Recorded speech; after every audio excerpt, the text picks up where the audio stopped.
to Brighton. And what are we doing in Brighton? We are choosing some wedding bands. We're super excited to be going to Brighton to finally look at some wedding rings.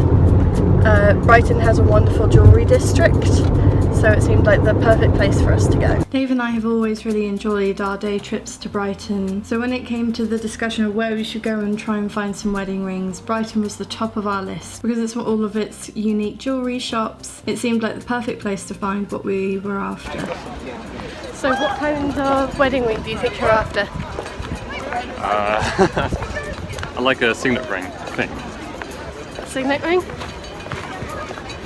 I don't know what I'm going to go for, partly because I want to find something that fits my engagement ring, which is not always kind of as simple because my engagement ring is very low.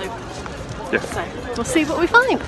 Spent a little time walking down the streets, just having a look at what was in the windows. We found one shop that really seemed to have a couple of options of what I really wanted and a couple of options of what Dave was interested in. So we decided to go in and try some on.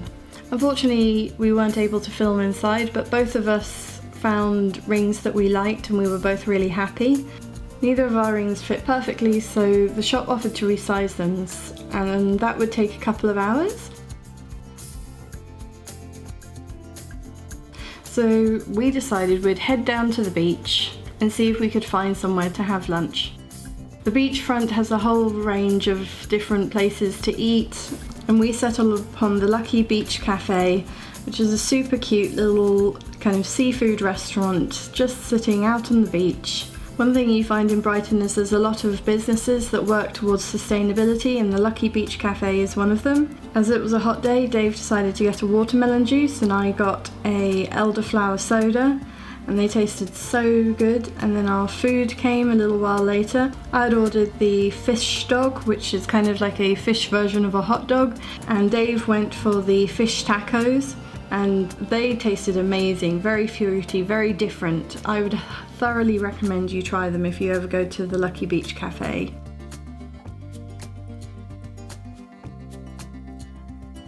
After lunch, we decided to take a walk down some of the newer lanes. The newer lanes are really known for their quirky and unique shops. This is a new shop that we came across, which was entirely devoted to rubber ducks, and it was just so fun to see. They had rubber ducks in every theme that you could possibly imagine. Brighton's also really known for its street art, and you always see these fun little pictures just on the side of buildings.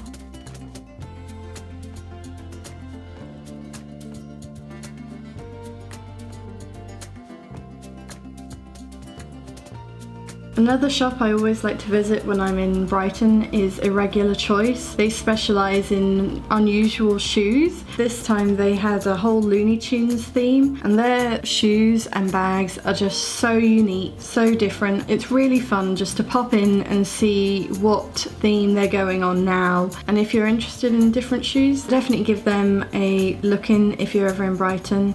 We popped into Soctopus, which have some really funny novelty socks. It's totally worth popping in here, especially around Christmas time. If you are looking for stocking stuffers, you can find pretty much a pair of socks for everyone. Then we went by Gresham and Blake's. Gresham and Blake's is a bespoke tailors. They have some really unusual suits, and they're always just a bit different, and it's really a good place to just pop in and see what they have.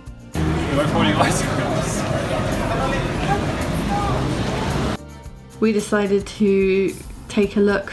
We were very quickly drawn towards these tartan trousers, which just so happened to be Farquharson tartan, which is my clan tartan. It is the modern tartan, not the ancient one, but we couldn't leave the shop without Dave trying them on. And I think he suited them pretty well.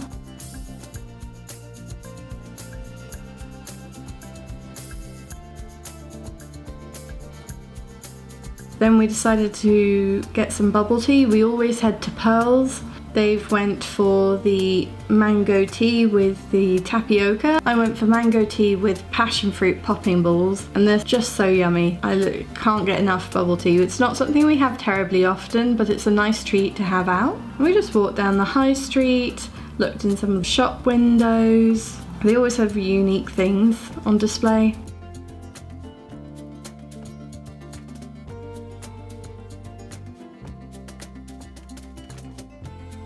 I was particularly drawn to this tea shop. I love unique flavours of tea, and this had them all. It had some really unusual flavours such as red velvet, dark chocolate and chili chai, toffee popcorn, birthday cake. So naturally I could not leave without buying a few. So we ended up going for the gingerbread chai because I'm a big fan of gingerbread.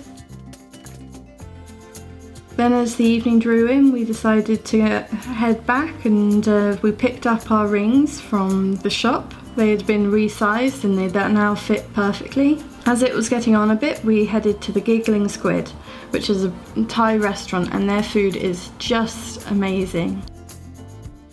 We enjoyed some pink champagne with our meal to celebrate getting our rings. It's really nice if you have the opportunity while you're wedding planning to really plan out some days to do key things such as ring shopping and stuff, and really make it a special day together. These are memories that you only really have one chance to create. And with everything being so easy to shop online, you miss out on those experiences and those time together. I decided to go for the red Thai curry with chicken, and it was so good. It was pretty spicy, but I enjoy a lot of spice. Dave went for the red Thai curry with beef, and both of us really enjoyed our food immensely. Then as we headed back to the car, we decided to have a quick stroll along the beach. And it was really nice just to take in the views, take in the people, and just take a slow meander before we headed back home in the car. Thank you for joining us on our little trip wedding ring shopping. I hope you have enjoyed this video. Please like and subscribe if you'd like to see some more wedding content or day trips out. And thank you very much for watching.